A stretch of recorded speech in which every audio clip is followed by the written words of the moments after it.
காய்ந்த மிளகாய் வற்றலை எண்ணிக்கையில் 5 போட்டால் போதுமானது.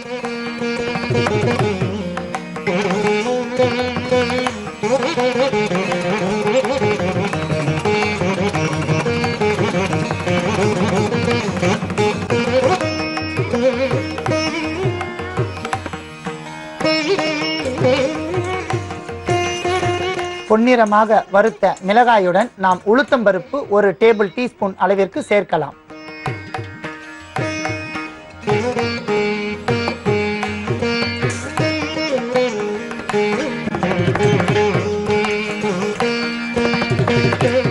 கடலை பருப்பு 1 தேக்கரண்டி சேர்த்து வறுக்க வேண்டும்.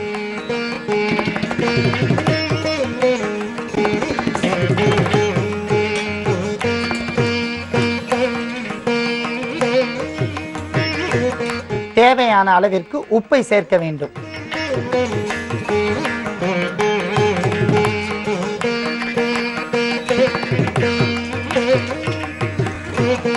அதனுடன் தேவையான அளவிற்கு புளியை சேர்க்க வேண்டும்.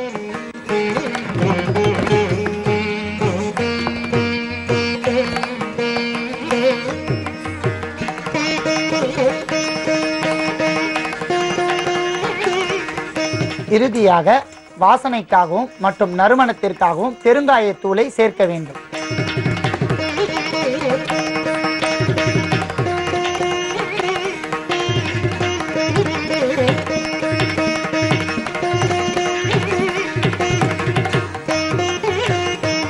நல்லெண்ணெயில் அத்தனை பொருட்களும் பொன்னிறமாக வறுத்துவிட்டபடியால் இப்போது அத்தனை பொருட்களையும் முள்ளங்கியுடன் சேர்த்து எடுத்துக்கொள்ளலாம்.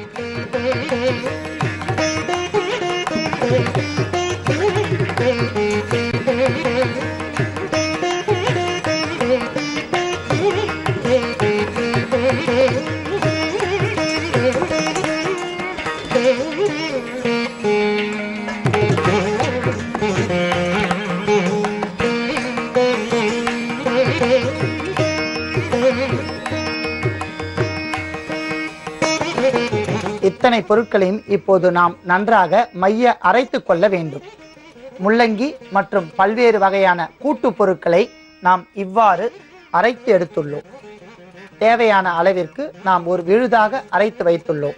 இந்த முள்ளங்கியை பற்றி அகத்தியர் என்கிற சித்தர் தன்னுடைய குணபாட நூலில் வாதகரப்பான், வயிர் எரிச்சல், சூளைக்குடல், மோதுகின்ற நீர்க்கோவை, பல்லில் பல தோன்றும் நோய்கள், சிலந்தி நோய் இவை அத்தனையும் சாகும் முள்ளங்கி என்கிற கந்தத்தால் என்ற கூற்றுப்படி அத்தனை நோய்களையும் இந்த முள்ளங்கி என்ற ஒரு பொருளினால் பார்த்தவுடன் மடிந்துவிடும் என்று கூறுகிறார். அந்த அளவிற்கு மிக சிறப்பான ஒரு காயாக இந்த முள்ளங்கி காய் இருக்கின்றது. மேலும் இந்த முள்ளங்கியை வைத்துக்கொண்டு பல்வேறு வகையான நோய்களுக்கும் நாம் துணை மருந்தாக பயன்படுத்தி வரலாம். அந்த வகையில் இப்போது முதலாவதாக நாம் பல் நோய்க்கான மருத்துவத்தை பார்த்து வருகிறோம். அரைத்த இந்த விழுதை வாணலில் நாம் நல்லெண்ணெய் விட்டு வதக்க வேண்டும். அதற்காக 2 தேக்கரண்டி அளவிற்கு நல்லெண்ணெய் விட்டு காய்ச்ச வேண்டும்.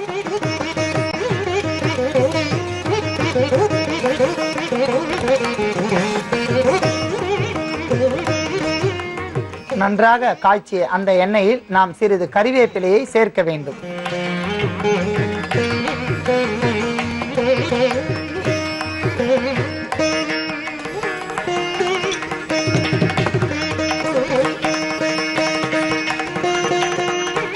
நன்றாக காய்ந்த நல்லெண்ணெயில் கறிவேப்பிலை பொன்னிறமாக வறுத்து விட்டபடியால் இப்போது நாம் அரைத்து வைத்த முள்ளங்கி விழுதில் அதை சேர்க்க வேண்டும்.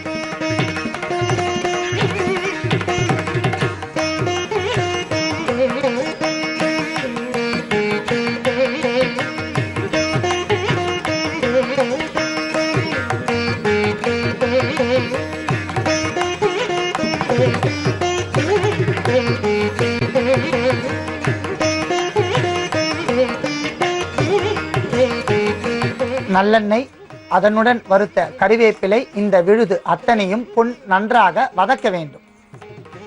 அன்பான நேயர்களே, நன்றாக வதங்கிய அந்த விழுதை நாம் எடுத்துக்கொள்ளலாம்.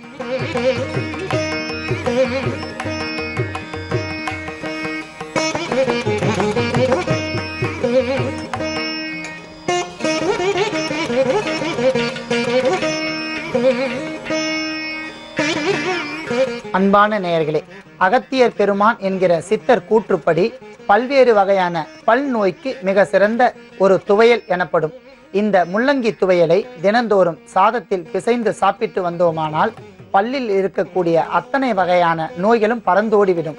பல் அரணை, பல் சிலந்தி, பல் கூச்சம், பல்லில் இருக்கக்கூடிய தொற்று நோய் கிருமிகள் அத்தனையும் நீங்கி உறுதியான பற்களும் மற்றும் வெண்மை நிற தூய்மை நிறமான பற்களும் நமக்கு இருக்கும். அத்தனை வகையான மருந்து பொருட்களுடன் சேர்ந்த இந்த துவையலை நீங்களும் பயன்படுத்தி பிறருக்கும் கூறும்படி கேட்டுக்கொண்டு நோயின்றி வாழ வேண்டுகிறேன். நன்றி, வணக்கம்.